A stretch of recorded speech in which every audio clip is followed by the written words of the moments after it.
নমস্কার বন্ধুরা, আমি তনু চলে আসলাম আবারও একটা নতুন রেসিপি নিয়ে। তো আজ থাকতে ডয়রা কলার রেসিপি বা বিচি কলা আপনারা দেখতেই পাচ্ছেন, গাছ থেকে পেরে এনেছি।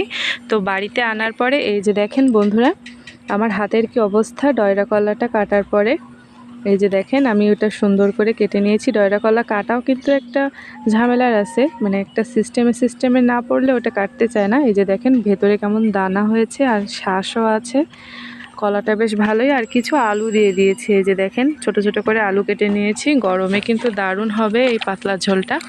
এই যে দেখেন বন্ধুরা কেমন আঠা দাগ হয়ে গিয়েছে আর ভেতরে কেমন দানা। ওপরের এই শ্বাসগুলোই খেতে ভালো লাগে, আর বিচিটা একটু আসলে ঝামেলা, কিন্তু তারপরেও এটা খেতে বেশ দারুণ লাগে। মাছ দিয়ে রান্না করব আজকে। এই যে দেখেন বন্ধুরা, আমার তো কাটাকুটি শেষ, এবার চুলোর কাছে চলে যাব।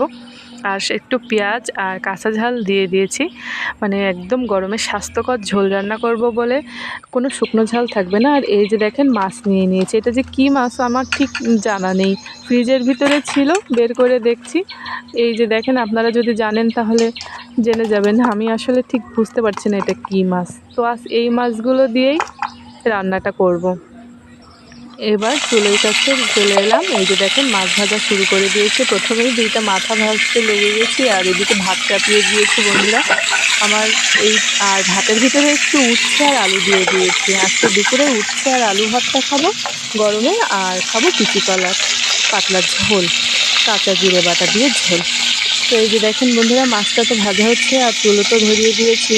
দেখেন আমার এক চুলোয় দুইটা রান্না হয়ে যাবে। মাছগুলো ভাজা হয়ে গিয়েছে আর এদিকে কড়াই সেই তেল রয়ে গেছে। এই তেলে এবার পেঁয়াজ দিয়ে দেব। তো পেঁয়াজটা দিয়ে একটু ভাজা ভাজা করে নেব। এই যে দেখেন বন্ধুরা, বিচি কলার জন্য পেঁয়াজটা ভাজা ভাজা করছি। আর এবার আমি দিয়ে দেব আমার সেই কেটে ধুয়ে রাখা আলু আর বিচি কলা, আমরা কিন্তু ডয়রা কলাও বলি। তো যাই হোক, বিচি কলা দিয়ে এবার লবণ হলুদ দিয়ে একটু ভালো করে কষিয়ে নেব। এটা একটু কিন্তু ভালো করে কষিয়ে নিতে হবে বন্ধুরা। এই যে দেখেন আমি কষিয়ে নিচ্ছি।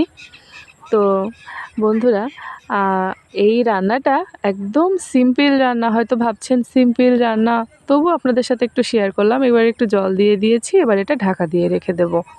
বন্ধুরা আমি একটু শেয়ার করলাম এই জন্য যে গরমে তো অনেক রকমই সবাই ভিডিও দিচ্ছে, তো আমি ভাবলাম আমি যেটা করছি সেটা একটু দেই।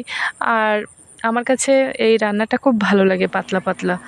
আর যেহেতু কোনো, এই যে দেখেন আমি একটু জিরে গুঁড়ো দিয়ে দিলাম। জিরেটা কিন্তু আমি কোনো কষাইনি, একদম কাঁচা জিরেই দিয়ে দিয়েছি। ঝোলের ভিতরে ফুটছে, এই যে দেখেন। কলাটা বেশিক্ষণ ফোটানো যাবে না, তাহলে মানে দানাটা ছড়িয়ে তরকারিটা খারাপ লাগবে। বেশ কলাটাও গোটা গোটা থাকবে, দেখতেও ভালো লাগবে। এদিকে দেখেন আমার ভাতটাও ফুটে উঠেছে।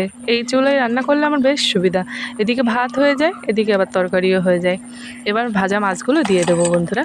এই যে দেখেন ঝোলের ভিতরে পড়ে গেল ভাজা মাছ। গরমে এরকম একটা তরকারি হলে আর কি চাই, মানে শরীরটাও ভালো থাকবে, পেটটাও ভরবে, কোনো সমস্যা থাকবে না। এবার ঢাকা দিয়ে রাখি। বাবার একটু জল বেশি হয়ে গেছে। তো বন্ধুরা এই যে দেখেন ভাতটাও প্রায় হয়ে এসেছে, তরকারিটা আমার নামিয়ে নিয়েছি। এই যে এমন দেখতে হয়েছে বিচি কলাটা। আজকের ভিডিও জানি না কেমন লাগবে, যদি ভালো লাগে অবশ্যই আমার চ্যানেলটা সাবস্ক্রাইব করবেন, লাইক কমেন্ট শেয়ার করে আরও মানুষকে দেখার সুযোগ করে দেবেন। আর এবার তো দেখেন আমার হয়ে গেছে তরকারিটা। খুব সিম্পল, কিন্তু তবুও আপনাদেরকে একটু দেখালাম। যদি ভালো লাগে আপনাদের কোনো উপকারে আসতে পারলে আমারও ভালো লাগবে। Tata, bye bye.